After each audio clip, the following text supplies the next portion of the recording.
Last time on Bodiddles Short Stories.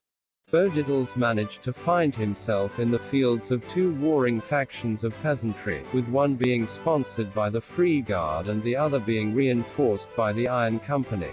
Although Bodiddles himself is usually one to never be worn down by the details of an assignment or contract, this particular event was disconcerting for several reasons, not the least of which is seeing hordes of ill-trained and inexperienced peasant levies fighting each other with the most undignified of weaponry. Farming tools, sticks, stones, and even the occasional handful of human fecal matter.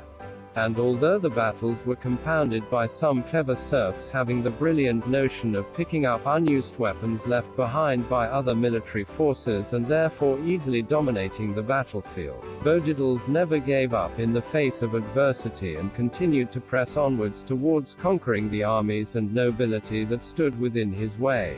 This inspired some of his allies, including the leader of the Charging Knights Company, a well-known and powerful military alliance, to organize a full frontal assault and overwhelm the enemy peasant army at their last defensive positions and occupy the regional Feitoria.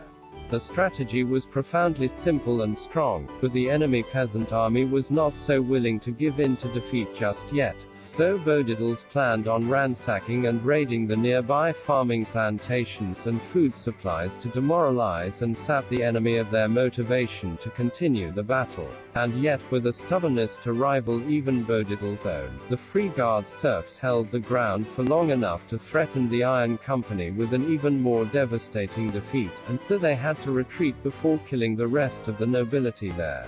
In this episode, Bodiddles will not be counted by such foolhardy tactics, and he will continue to assault his enemies with an even greater recklessness and sense of bravery than any of his foes could anticipate today. As we are invited to watch a repeat of Brown Saturday unfold and therefore watch Bodiddles yet again participate in amusing antics that somehow disorient and damage his foes.